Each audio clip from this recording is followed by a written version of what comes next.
오늘 말씀은 민수기 14장 26절에서 34절까지, 주보에는 33절에 되어 있는데 34절까지 읽겠습니다.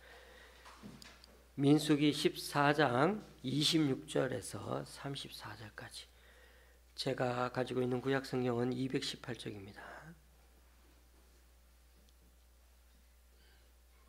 교독하실 때 마지막 절은 같이 읽도록 그렇게 하시고요. 제가 먼저 읽습니다. 여호와께서 모세와 아론에게 말씀하여 이르시되 나를 원망하는 이 악한 회중에게 내가 어느 때까지 참으랴. 이스라엘 자손이 나를 향하여 원망하는 바 그 원망하는 말을 내가 들었노라. 그들에게 이르기를 여호와의 말씀에 내 삶을 두고 맹세하노라. 너희 말이 내 귀에 들린 대로 내가 너희에게 행하리니 너희 시체가 이 광야에 엎드러질 것이라. 너희 중에서 20세 이상으로서 계수된 자 곧 나를 원망한 자 전부가 여분의 아들 갈렙과 눈의 아들 여호수아 외에는 내가 맹세하여 너희에게 살게 하리라 한 땅에 결단코 들어가지 못하리라. 너희가 사로잡히겠다고 말하던 너희의 유아들은 내가 인도하여 드리니 그들은 너희가 싫어하던 땅을 보려니와 너희의 시체는 이 광야에 엎드러질 것이요 너희의 자녀들은 너희 반역한 죄를 짓고 너희 식체가 광야에서 소멸되기까지 40년을 광야에서 방황하는 자가 되리라.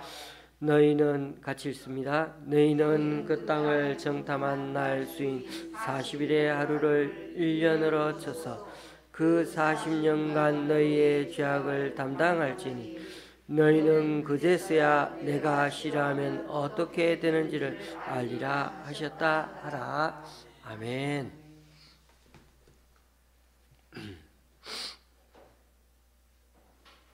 우리는 주일 말씀에서 12명의 정탐꾼들의 보고를 살펴보았습니다.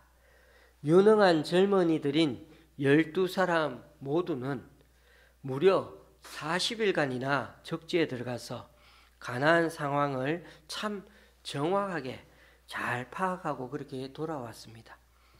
나오면서 아주 튼실한 포도송이까지 가지고 와서 얼마나 가나안 땅이 비옥한 젖과 꿀이 흐르는 땅인지를 사람들에게 증거로 그렇게 제시해 주었습니다. 그러나 그 보고의 결론은 너무나 차이가 났죠.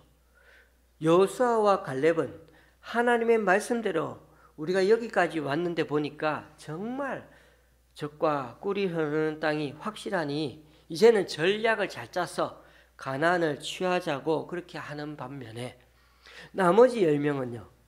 거기에 거인들이 너무나 많아가지고 입이 싸움도 하기 전에 질려서 못 들어간다. 절대 못 들어간다고 그렇게 보고를 했던 것입니다.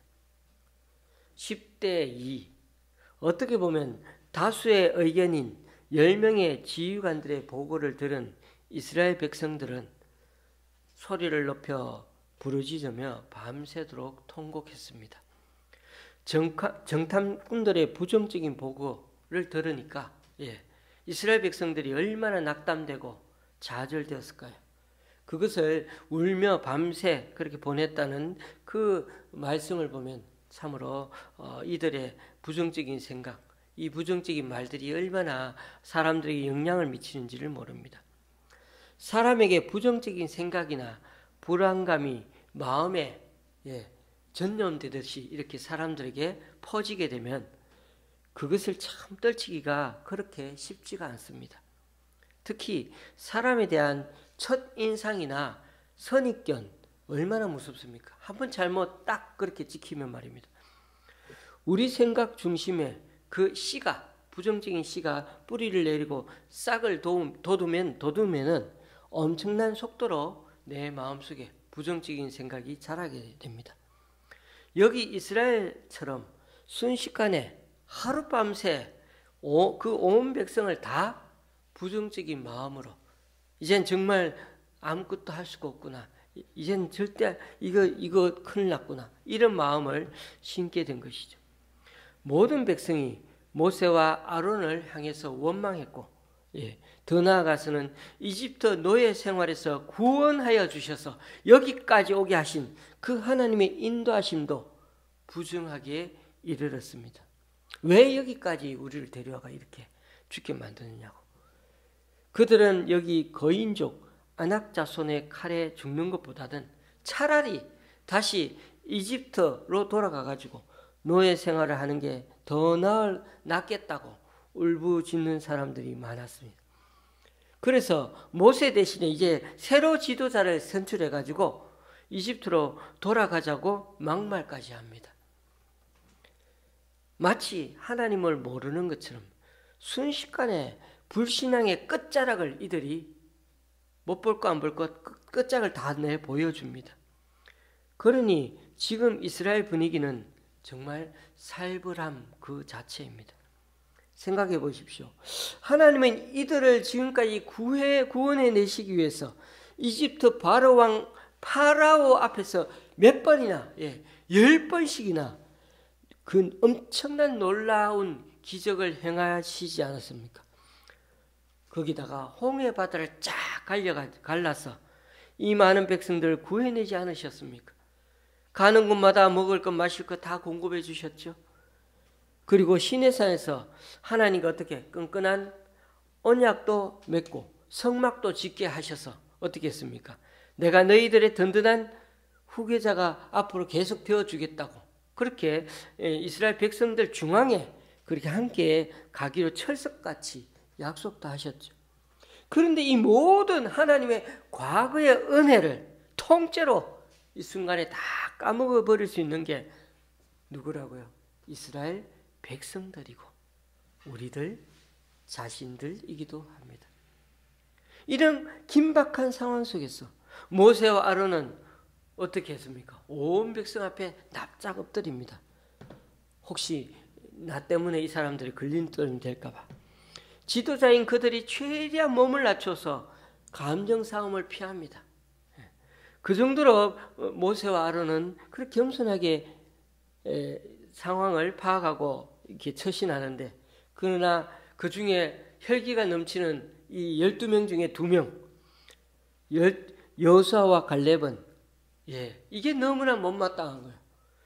그래서 자신의 몸 어떻게 합니까? 자기들 옷을 찢으면서 자신들이 그 정탐한 땅에 대해서 얼마나 아름다운 땅인지, 얼마나 하나님께서 주신 약속의 땅인지를, 하나님만 믿고 들어가면은 그 땅을 우리가 반드시 차지하고 주실 거야. 그들은 오히려 뭐라고요? 먹이라고, 우리들의 먹이라고요. 우리들의 먹거리라고 그렇게까지 말하는데, 먹잇감이라고 말하는데도, 그런데도 이스라엘 온 회중은 오히려 그렇게 막 앞에서 나서는 그 젊은이들을 향해서 어떻게 한다고요? 10절에 보니까 돌을 들고 그 2 사람을 쳐 죽이려고 다들 그렇게 덤벼들었습니다. 정말 썩난 군중들, 무서운 군중들, 한번 이런 사람들 군중들이 나타나면은 정말 사회 질서 금방 무너집니다. 난리가 납니다. 그렇게 걷잡을 수 없는 순식간에 이런 상황이 될 뻔했는데, 아무리 하나님 앞에 고분고분하고 모세의 지도를 잘 따르던 군중이라고 해도 이렇게 10명씩이나 되는 사람들이 선동하는 것에는 당하지를 못했어요.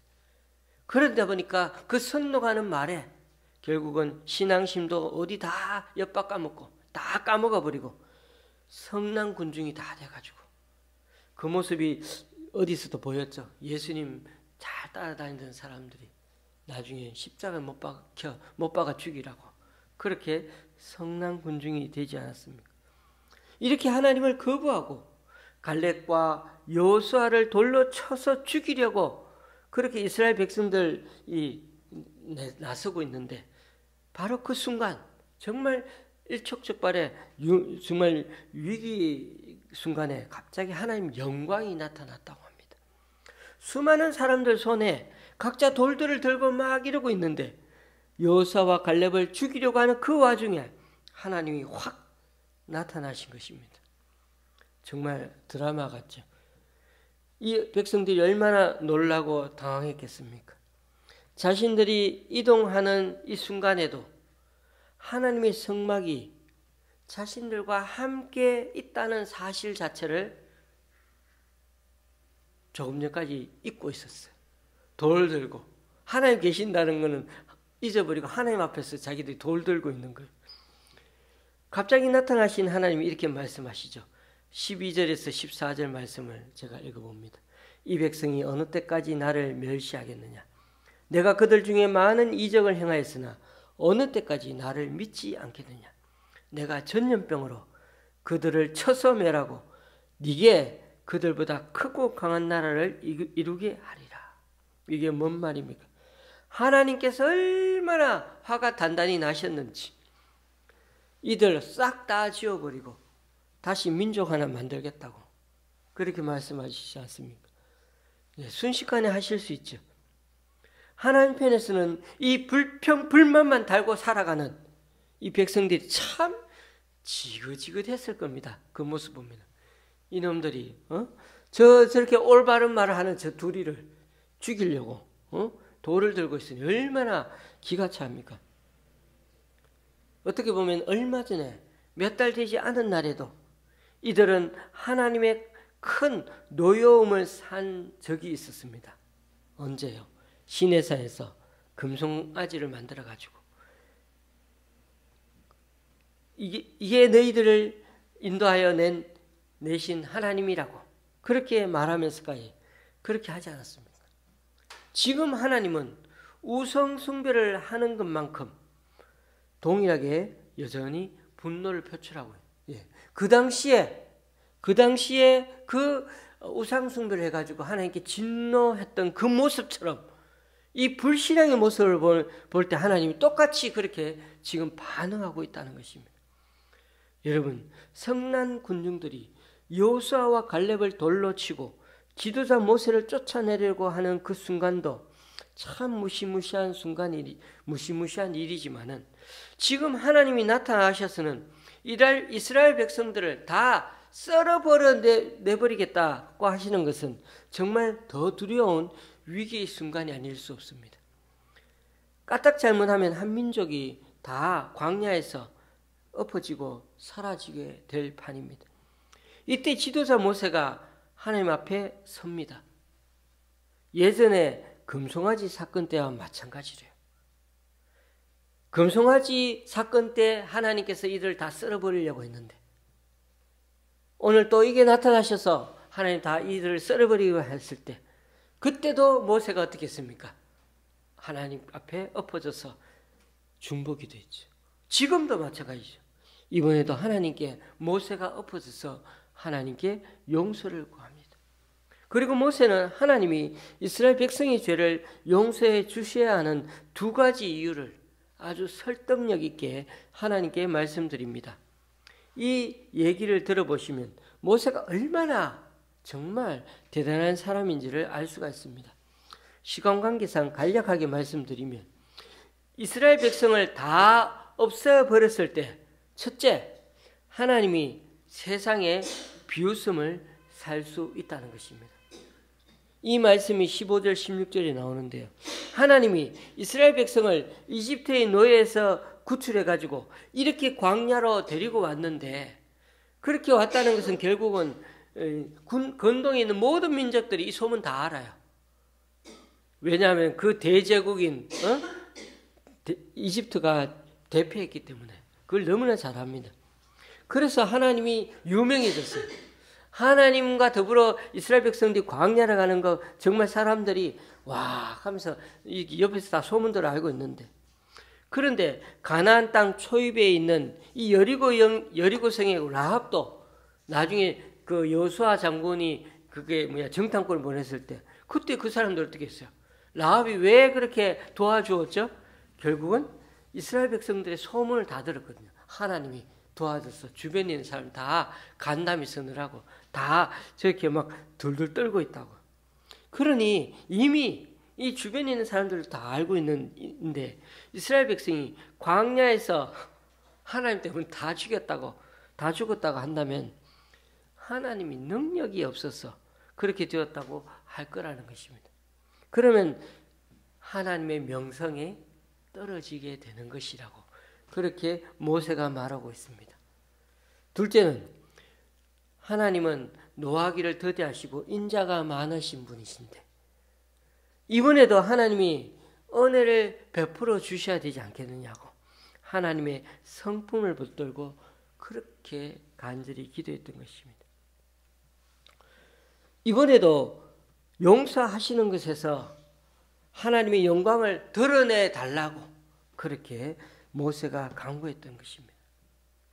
이집트에서부터 지금까지 그들을 용서하시면서 지금까지 지켜오시고 그렇게 후견자가 되어 주셨던 것처럼 이번에도 그들을 용서해 주시고 그래서 하나님의 은혜와 자비를 베풀어 달라고 그렇게 다른 말이 없죠. 왜? 이스라엘 백성이 너무나 잘못한 걸 아니까요. 하나님 은혜만 자비에만 그렇게 기대면서 모세가 기도를 했던 것입니다. 하나님은 모세의 이런 끈질긴 중보 기도에 응답하셔서 이스라엘 백성을 용서하시기로 뜻을 돌이키셨습니다. 이스라엘 백성들을 다 죽이지는 않겠다는 것입니다. 하지만 그 불신앙에 대한 대가를 그들은 지불해야만 했습니다. 하나님의 이적 기적을 보고도 10번씩이나 하나님을 시험하고 하나님의 목소리를 청종하지 아니한 사람들, 결국 그들의 조상들에게 약속한 땅에 들어가지 못하게 되는 그런 징계를 받게 된 것입니다. 그 결과로 출애굽 1세대인 애굽에서 나왔던 이집트에서 나온 이 1세대 중에 20세 이상으로 계수된 자들은 모두 가나안 땅에 들어가지 못했습니다. 오직 하나님의 목소리를 청종했던 여호수아 갈렙만 결국 하나님이 약속하신 땅에 들어가 그곳을 차지할 수가 있었습니다. 오늘날의 우리 그리스도인들도 살다 보면 불신앙의 모습을 볼 수 있지 않습니까? 우상 숭배의 죄악에 준할 만큼 큰 죄를 저질러도 하나님은 우리들의 불신앙에 대해 용서해 주시고 받아주십니다. 하지만 그에 따른 징계는 여전히 있다는 사실을 잊지 말아야 합니다. 단지 우리 그리스도인에게는 심판이 아니라 사랑의 매라는 것을 기억해야 합니다.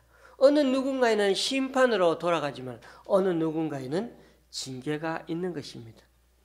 단지 우리 그리스도인에게는 이 하나님의 자녀이기 때문에 하나님의 사랑의 매를 맞고 다시금 주님 앞에 돌아올 수 있는 기회가 된다는 것입니다.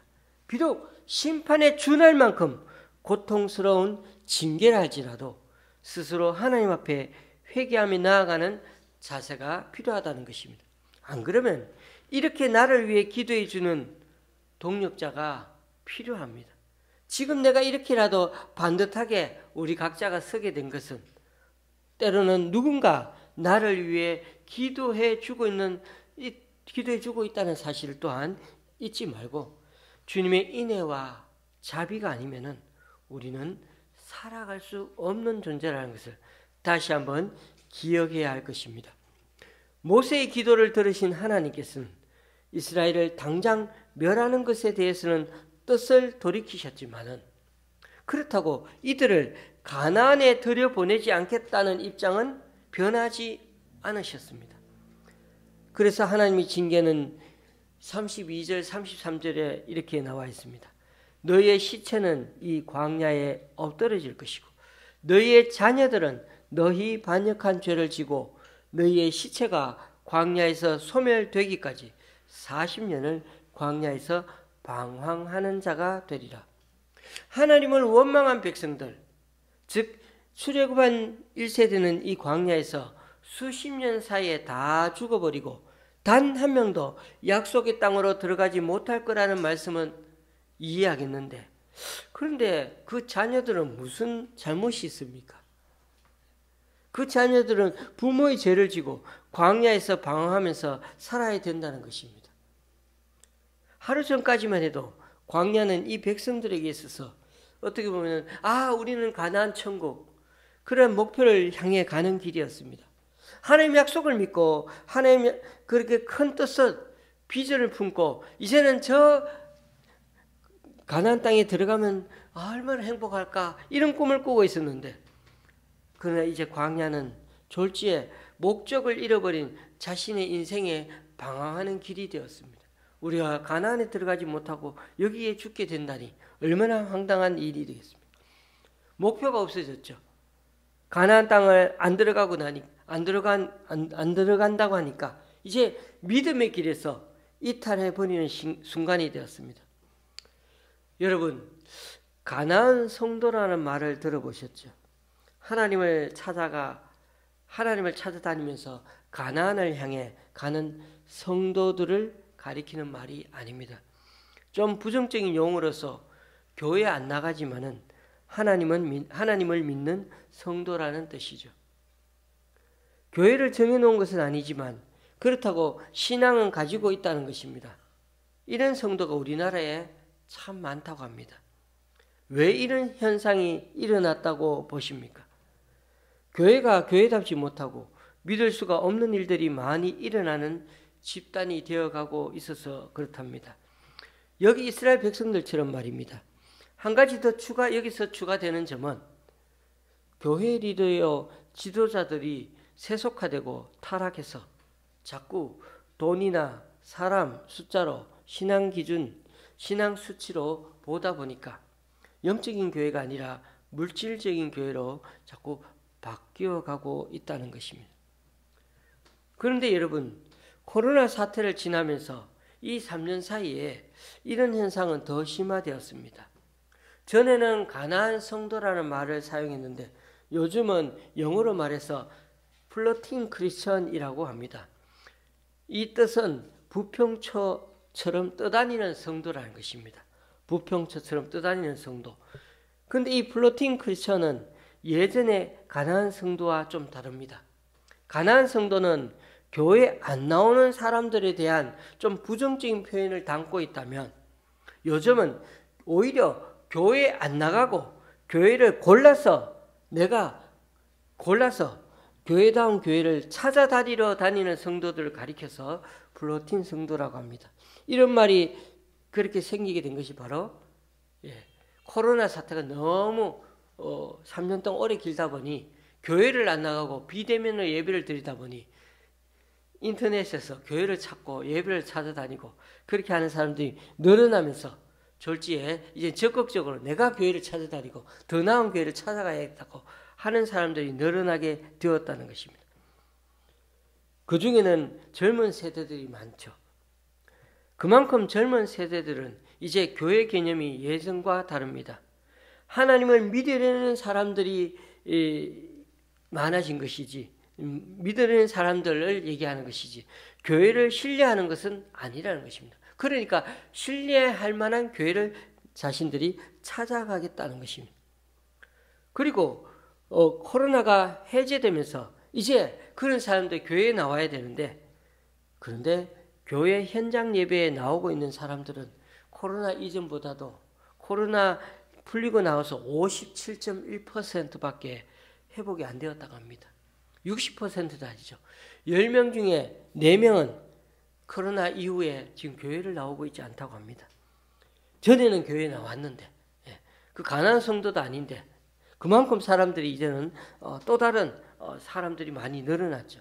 교회에 나오고 있지 않는 43% 정도의 사람들 중에 대부분은 여전히 지금도 집에서 비대면으로 예배를 드리고 있다고 합니다. 책을 읽으실 수 있는 분들은 나중에 한국교회 트렌드 2023이라는 책을 보면 이런 내용들이 나옵니다. 그러니까 하나님을 믿는다 하면서도 자의반, 타의반 여전히 방황하는 사람들이 많다는 것은 광야의 이스라엘 백성이나 지금의 우리들 모습이나 여전히 닮은 데가 있음을 보게 됩니다. 여러분, 하나님은 이렇게 벌을 주셔도 또는 징계를 주셔도 좀 특이하게 내리십니다. 성경에 보면 이 이스라엘 백성들처럼 40년 광야에서처럼 방황, 유리한 인생을 산 사람이 또 있습니다. 바로 가인이죠. 가인은 동생 아벨을 불러내어 들판에서 몰래 죽이고는 싹 잡아댔죠. 하나님 앞에서도. 아마 이런 범죄자 같으면 존속살인에다가 시신유기까지 하고 거짓말도 하고 이랬으니 오늘날 세상 법정에서는 사형을 선고받을 가능성이 많습니다. 그러나 하나님께서는 가인에게 유리하는 자가 될 거라고 벌을 내리셨습니다. 네가 밭을 갈아도 땅이 다시는 그 효력을 네게 주지 아니할 것이요 너는 땅에서 피하며 유리하는 자가 되리라. 살인에 대한 하나님의 처벌이 유리하는 자, 즉 방황하는 자가 되는 것이라면 유리 방황하는 것도 하나님 편에서 보면 어떻다고요? 사형 못지않은 큰 징벌이라는 것이 됩니다. 사형에 준하는 만큼 그런 큰 벌이 뭐라고요? 유리하는 거예요. 방황하는 거예요. 그렇다면 유리 방황하는 자가 된다는 것은 무슨 뜻이기에 이토록 큰 벌이 되는 겁니까?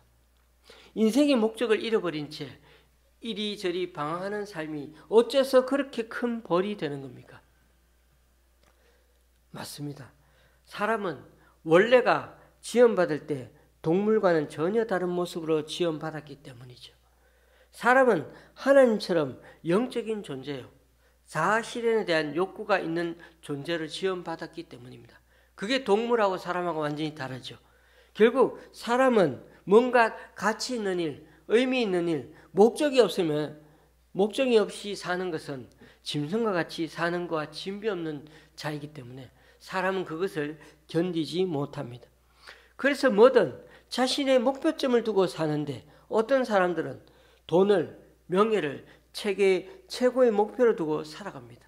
그게 물질적인 것처럼 보이지만 그 사람에게는 마치 영적인 것 같고 자신의 가장 수준 높은 고결한 가치로 생각하고 살아갑니다. 만약에 그렇게 하지 않고 살아가면 그 사람은 나중에 허무해서 살아가는데 의미 없이 살아가는 걸 못 견디는 것입니다. 그러나 그런 목표도 어느 정도 나중에 달성하게 되면 삶이 곧 허무해지게 됩니다. 그래서 사람은 어떻습니까? 참 만족을 모르는 겁니다. 진정한 참 만족은 오직 하나님에게만 있기 때문이죠. 그래서 우리는 그 참 만족을 대리 만족하기 위해서 만든 것이 하나님 대신 만든 것이 바로 우상인 것입니다.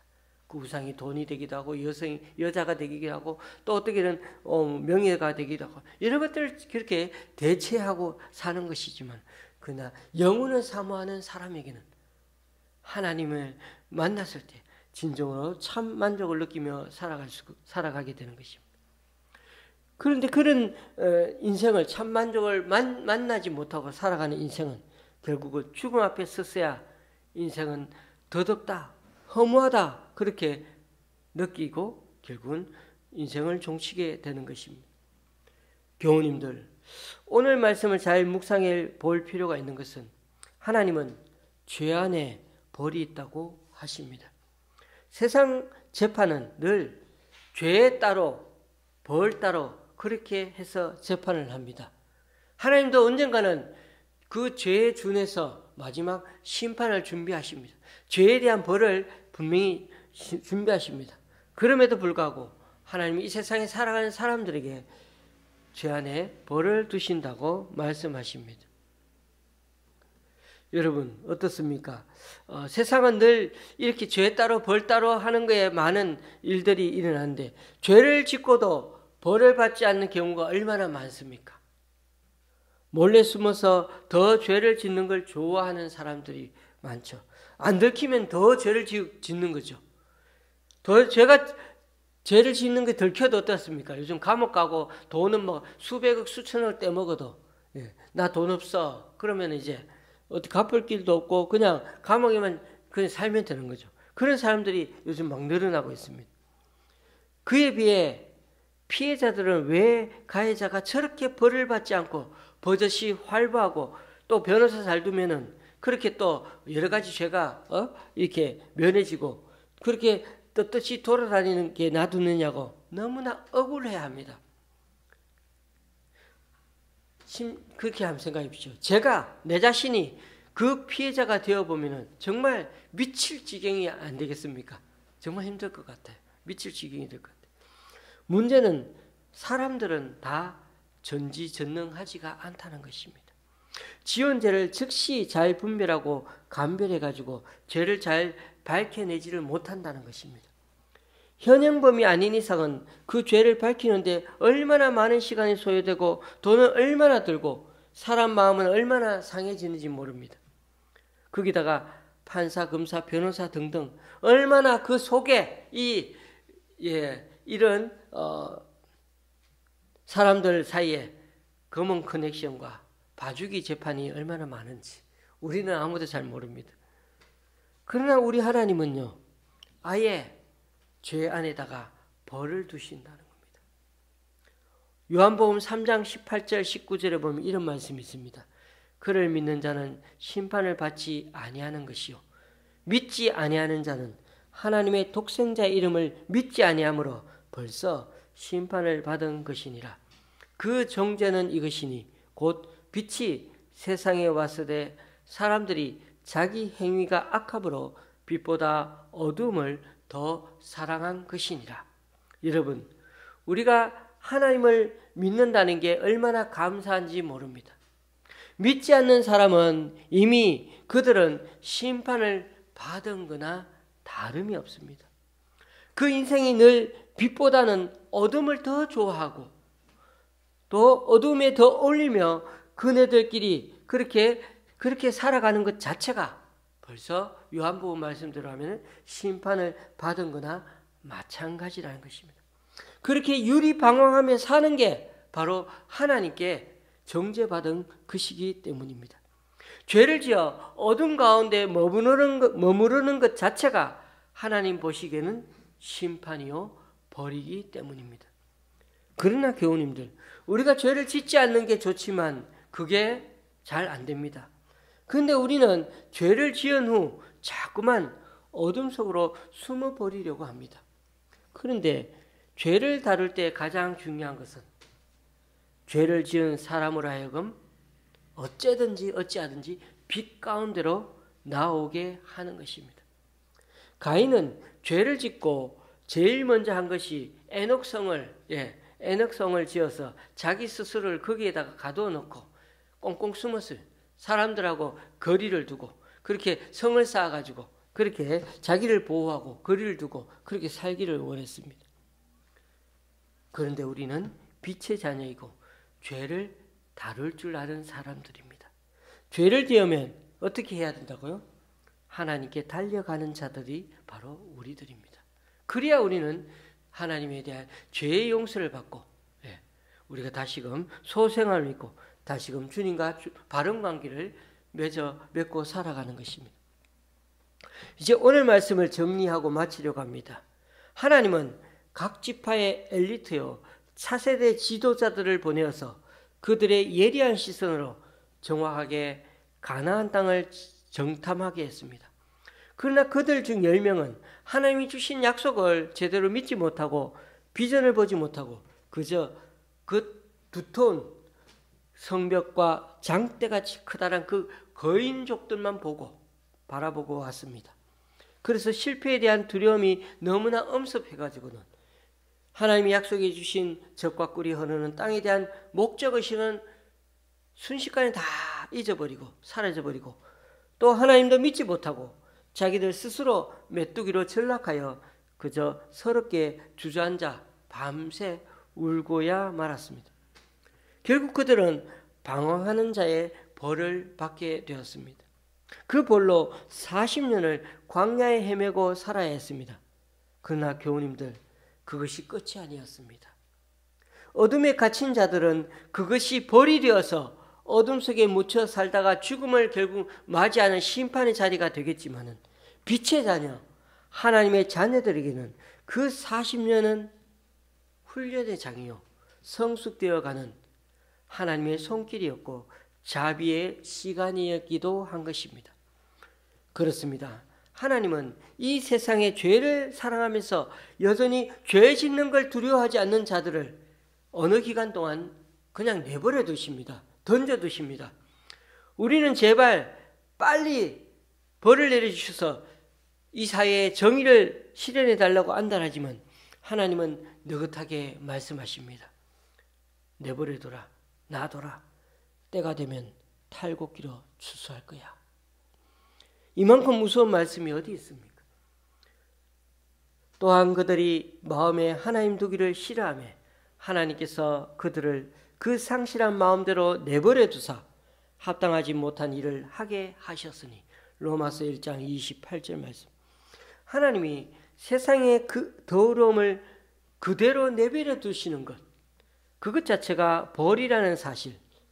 그러나 저와 여러분의 인생은 결코 내버려 두지 않으시는 것은, 이 광야 같은 인생, 때로는 우리가 방황하고 유리한 것처럼 보여도 40년 징계의 인생 같아도 그 인생을 통하여 여전히 주님은 인간다운 모습으로, 하나님의 백성다운 모습으로 우리를 빚어가시고 이끌어가시고 손대시고 그리고 다듬어 가신다는 사실, 그것이 은혜가 아니고 무엇이겠습니까?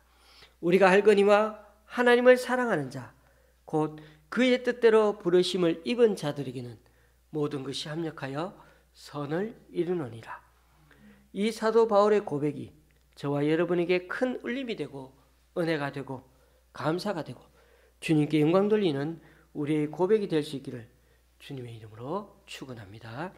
기도하시겠습니다.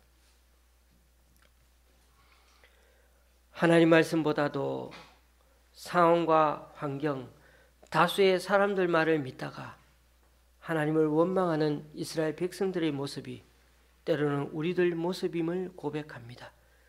지금까지 살아온 우리들 인생에 얼마나 하나님께서 인도하여 주시고 이끌어 주신 사건과 은혜가 참 많은지 너무나 잘 알면서도 때로 지금 일어나는 문제들 앞에서 때로는 내 생각, 내 주장을 앞세우고 있는 것은 아닌지 다시금 우리 자신을 곰곰이 되돌아보는 우리들이 되게 하여 주옵소서.